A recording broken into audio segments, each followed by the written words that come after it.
하나님의 또 큰 은혜가 오늘 하루 넘치시길 바라고 말씀으로 승리하시기를 축복합니다. 우리 한번 서로 옆에 분들 축복합니다. 새해 복 많이 받으십시오. 축복합니다.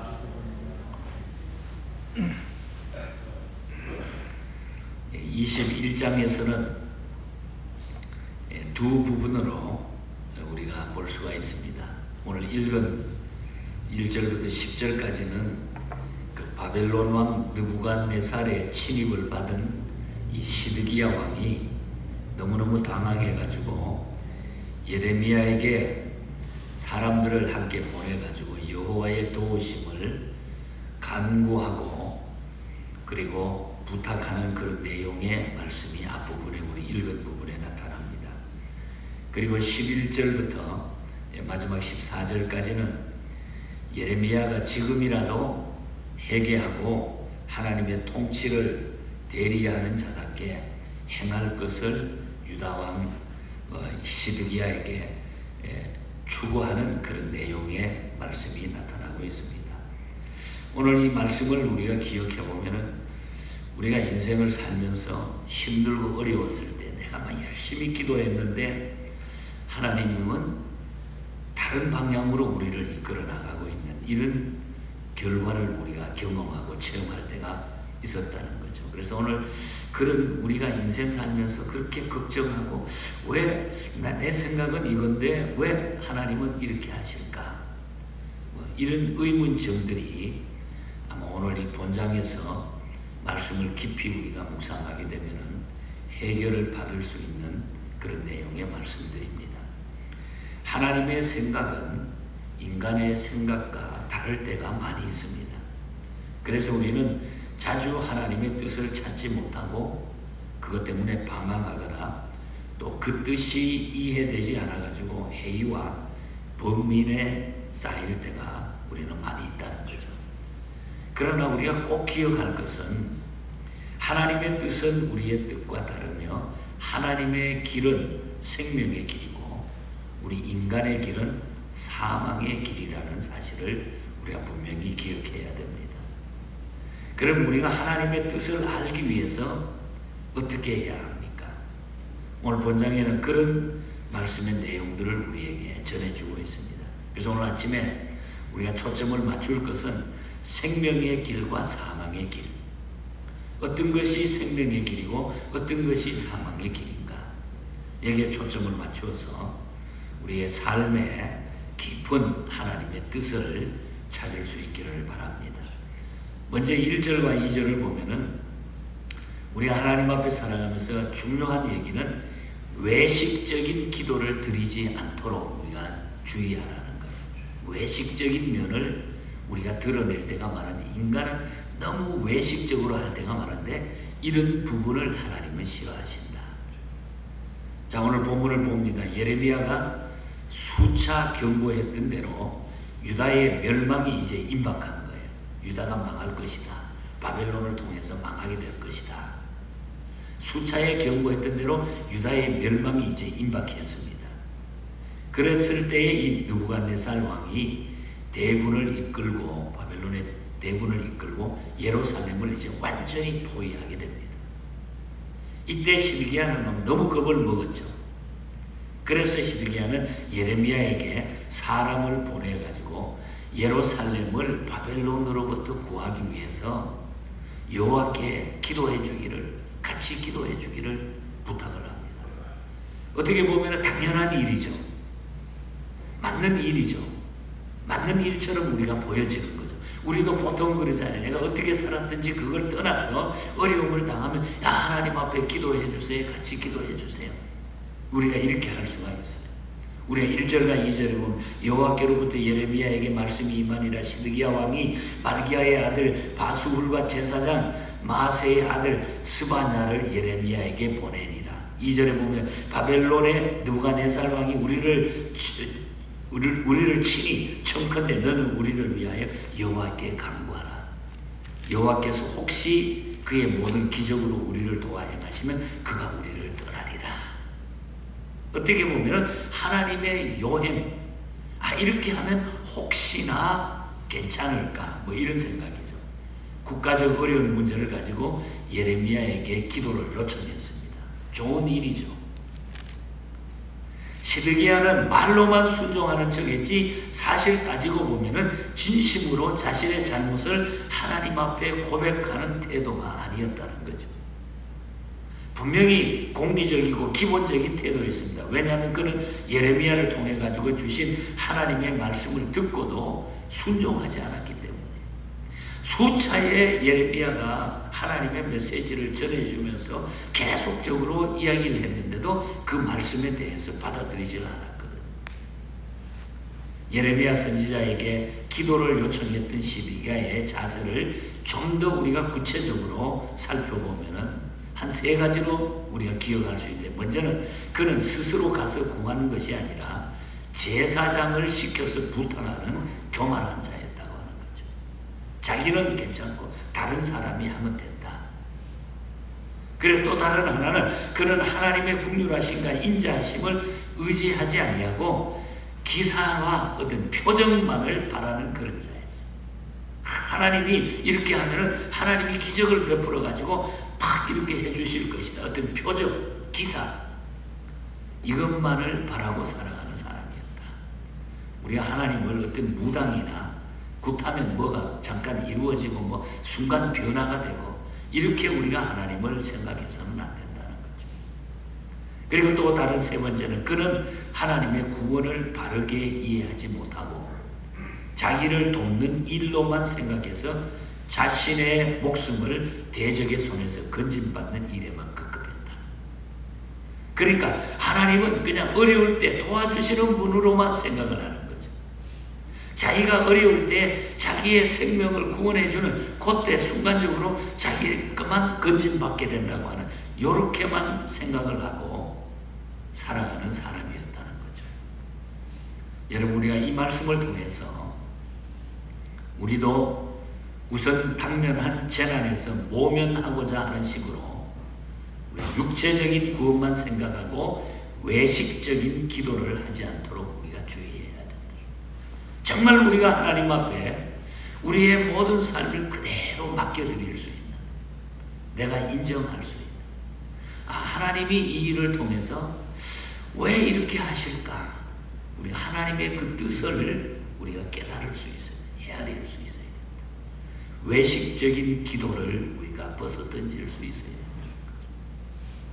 내가 힘들고 어려워도 하나님 뜻이 있는 줄 믿습니다. 나는 모르지만 그냥 참겠습니다. 하나님 이 일을 통해서 오히려 하나님과 나와의 관계가 더 굳건하게 맺어지게 해달라. 하나님. 외식적인 기도를 우리가 던질 수 있는 믿음이 돼야 돼. 그 다음에 우리가 3절부터 10절 사이를 보면은 하나님만 의지하고 순종해야 된다고 하는 사실을 깨닫게 되죠. 시드기야 왕은 예루살렘을 지키는 것이 소원이었습니다.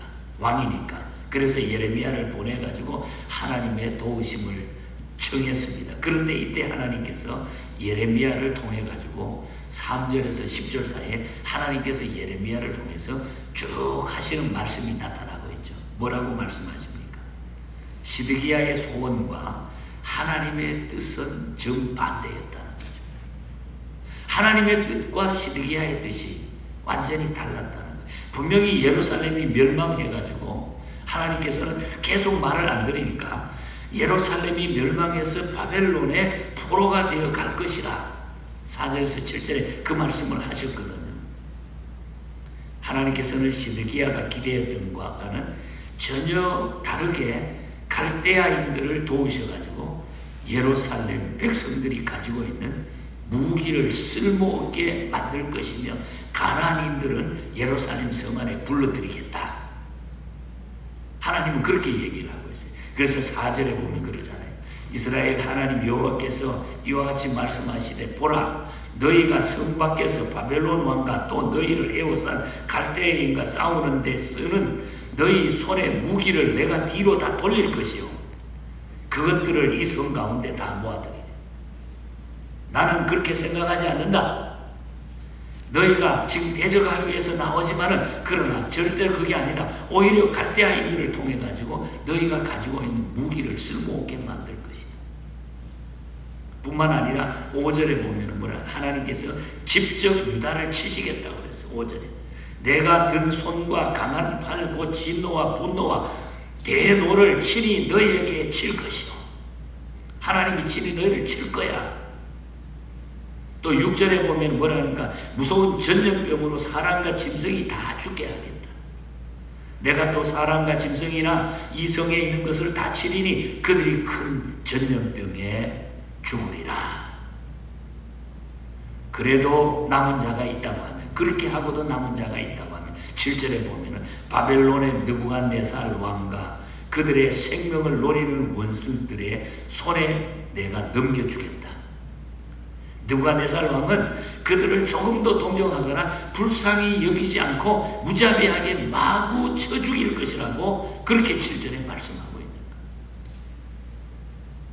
거예요. 듣기 좋은 말을 원했던 이 시드기야에게 하나님께서는 지금 하신 말씀은 경고가 아니라 하나님의 심판의 메시지가 주어졌다는 거죠. 기도하면 괜찮을 줄 알았는데 오히려 심판의 메시지가 그게 주어졌다는 것입니다. 우리 복음서에 보면 마태복음 3장에 보면 예수님께서는 이렇게 말씀하신 적이 있어요. 좋은 열매를 맺지 않는 나무는 다 지켜 불에 던지울 것이니라.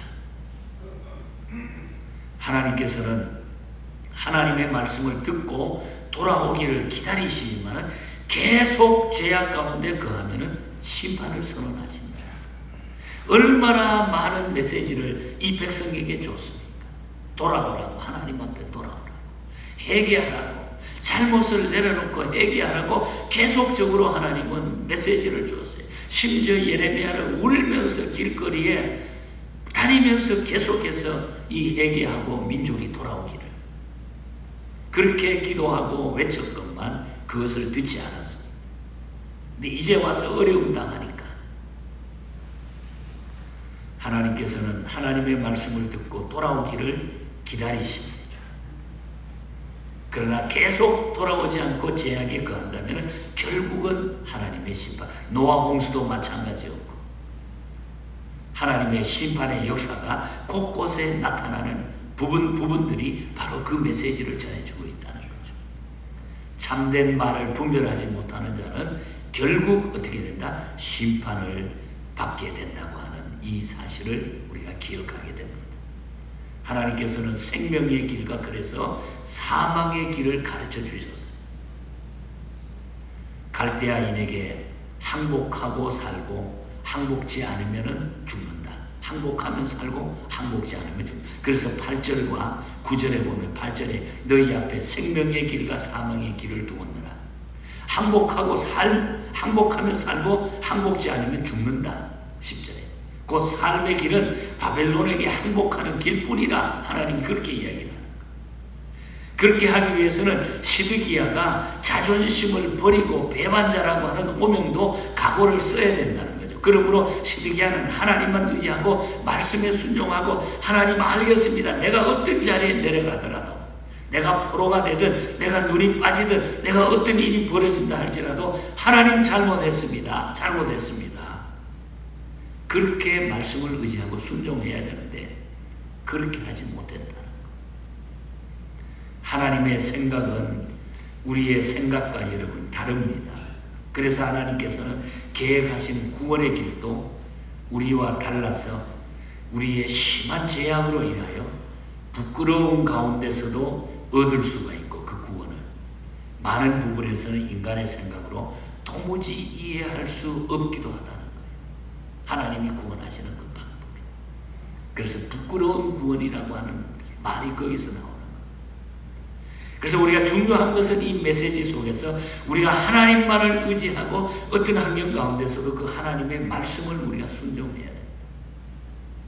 평소에는 하나도 안 하면서 어려웠을 때는 순종하는 척 형식적인 이런 삶을 벗어 던지라고 하는 그 메시지가 이 속에 중요한 교훈을 우리에게 주고 있다는 것입니다.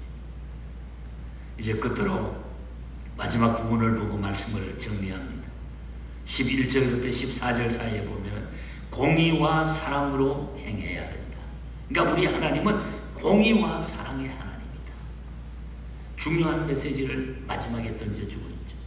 하나님께서는 유다 왕에게 하신 말씀을 주목을 해보십시다. 11절과 12절 너희는 아침마다 공정한 재판을 해가지고 약탈당한 자를 압박자의 손에서 구하라고 그렇게 말씀하셨어요. 12절에 보면 너는 아침마다 정의롭게 판결하여 탈취당한 자를 압박자의 손에서 건지라. 그리하지 아니하면 너희의 악행 때문에 내 분노가 불같이 일어나서 사르리니 능히 끌 자가 없으리라. 공평과 정의는 사회 윤리의 기초라는 것입니다.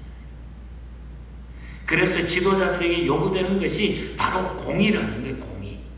공평과 정의, 공의. 그러나 유다 왕들은 어떻게 됩니까? 판결을 급하게 하고 약한 자를 이용하거나 압제하고 그냥 있는 자에게 치우쳐가지고 멋대로 재판을 해버리는 거예요. 치우쳐가지고. 정당한 대우를 인간에게 행하지 않고 권력과 물질을 남용하는 그런 삶을 그들이 살았다는 거예요. 그래서 하나님께서는 재판을 공정하게 하며 압제자를 구원하라. 어렵고 정말 억울한 자를 구원해야 된다. 공평한 판결을 하지 않는다고 하면은 하나님의 진노의 불이 꺼지지 않을 것이다. 12절 하반절 14절 쭉 보면은 공평하게 하지 아니하면은 하나님의 진노의 불이 꺼지지 않을 것이다. 여러분 우리가 열왕기상에 보면은 다윗은 하나님 앞에서 공평하기를 힘쓰기 때문에 모든 왕들의 본이 되었다고 그랬어요.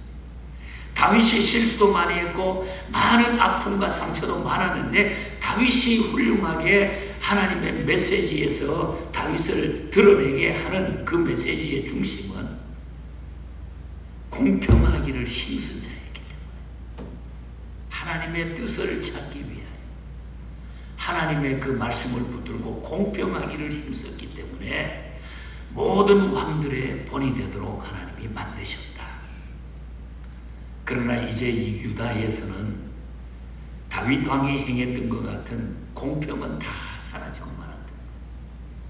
그냥 치우쳐가지고 사회가 혼란해. 그러니까 하나님께서 이 백성을 그냥 둘 수가 없고 이 왕들을 그렇게 둘 수가 없었어요. 두 눈이 뽑혀가지고 포로로 잡혀가는 시드기야의 그 아픈 그 모습들이 역사에 나타나요.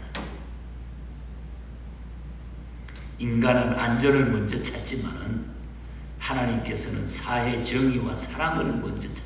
공의와 하나님의 사랑. 우리가 엉뚱하게 인생을 엉뚱한 짓을 하면서 살아가면 안 된다.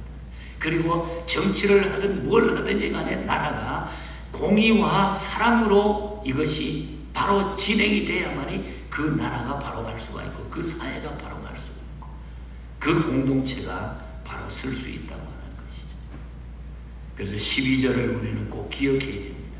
너는 아침마다 정의롭게 판결하여 탈취당한 자를 압제자의 손에서 건지라.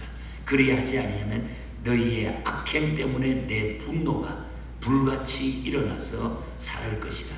능히 끌 자가 없으리라. 마지막 14절을 읽어드립니다. 내가 너희 행위대로 너희를 벌할 것이요 내가 또 수풀에 불을 놓아 그 모든 주위를 사르리라. 여호와의 말씀이니라. 너희가 그렇게 살았기 때문에 이렇게 되었노라. 이제 회개하고 돌아오노라. 그 제약의 값이었노라. 여러분 우리가 계속 인간의 생각으로 꾀를 피우거나 고집 피우면 결국 하나님은 생명의 길과 사망의 길로 나누어서 하나님은 보게 되실 것이다. 굉장히 무서운 그런 메시지입니다. 그래서 우리는 가끔 내 뜻은 이것인데 내가 봤을 때는 이것이 옳은 것 같은데 이상하게 내가 기도하면 할수록 더 나에게 어떤 데는 내 생각이 아닌 다른 길로 하나님이 이끌 때가 있습니다. 그러나 그것마저도 우리가 하나님 앞에 순종하잖아요. 그러다가 보면은 우리의 마음이 하나님 앞에 올바로 내려지고 드려지면은 다 비우게 될 때에 하나님은 나를 구원해 주시는 것입니다. 붙잡아 주시는 것입니다.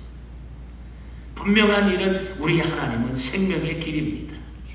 사망의 길이 아닙니다. 그리고 우리 하나님은 공의로우신 사랑의 하나님이시죠. 이 사랑을 먹고 우리는 살아갈 수가 있는. 그래서 그 사랑 앞에는 풍파도 다 그친다고 그랬습니다. 그 사랑 앞에 참 자유가 주어진다고 그랬어요. 그래서 크루드 목사님이 쓰신 찬송을 우리가 좋아하지 않습니까? 미시간 대학의 플로리다 대학의 총장을 역임하면서 학생들에게 이 그리스도의 사랑, 이 공의를 전하기 위해서 엄청나게 메시지를 전했던 분입니다. 하나님 사랑은 온전한 참사랑, 내 마음에 부어주시사 그 사랑을 충만하게 만들어달라고. 공의로운 그 하나님의 사랑. 하나님 사랑에 참 자유 있으니 내 마음과 영에 채우사 새 힘을 주시옵소서. 오늘 아침 우리가 기도할 때 하나님의 그 참사랑, 하나님의 그 공의 우리의 삶 속에 가득하게 해달라고 기도하시고, 혹 여러분에게 어려움이 있고 기도하다가 낙심된 적이 있다고 하면 하나님은 끝까지 나를 사랑하시기 때문에 요한일서에도 보면 이미 하나님이 우리가 하나님을 알기 전에 하나님의 사랑이 우리에게 먼저 임했다고 했어요. 어떻게 보면 우리는 하나님을 사랑할 자격조차도 없는데 하나님이 이미 먼저 우리를 사랑해 주셨다. 그러니 하나님의 백성을 하나님이 버릴 리 만무하죠. 안 버립니다. 내가 잘못했을 때 그것을 깨닫게 하기 위해 공의로우신 하나님이시기 때문에 이 하나님의 사랑을 깊이 마음에 새기면서 일생 동안 어떤 환경 가운데서도 우리가 낙심치 아니하고 하나님의 백성으로 승리할 수 있도록 그 사랑을 오늘 아침에도 우리의 가슴에 뜨겁게 가득 채우시기를 주님 이름으로 간절히 축복합니다. 하나님 아버지 감사합니다. 하나님께서는 어느 때에 우리의 생각과 하나님의 생각이 다름을 우리에게 보여주시고 그저 하나님의 뜻을 따라 올바로 살기를 하나님이 원하시는 것을 보게 됩니다. 혹 마음에 내 생각과 내 판단을 아직까지 고집하면서 내려놓지 못한 그런 교만함이 있다고 하면 다 내리게 해주시고 겸손함과 하나님의 이 공의로운 사랑을 우리 가슴에 품고 살아가는 저희들이 되게 하여 주시옵소서. 금년 한 해 동안 이 하나님의 사랑이, 뜨거운 하나님의 이 사랑의 열정이 우리의 가슴에 늘 항상 식어지지 말게 해주시고, 하나님 아프고 힘든 우리 삶의 십자가가 있다고 할지라도 하나님의 뜻이 그 가운데 있음을 저희들이 깨닫고 순종하는 그런 삶을 살아가게 하여 주시옵소서. 혹은 경제적인, 혹은 건강의 문제, 혹은 자녀의 문제가 된다 할지라도 하나님 그 가운데 하나님의 뜻을 찾을 수 있는 저희들이 되게 해주시고, 우리 하나님은 생명의 길인 것을 저희들이 믿사오니 그 일을 통하여 우리 하나님의 사랑을 더욱 깨닫게 하여 주시옵소서. 오늘 하루도 우리 예언의 모든 가족들 일일이 지켜주시고 축복하시고 금년 한 해 놀라운 하나님의 풍성한 은혜가 날마다 더하게 하여 주시옵소서. 거룩하신 예수님 이름으로 기도하옵나이다. 아멘. 하늘에 계신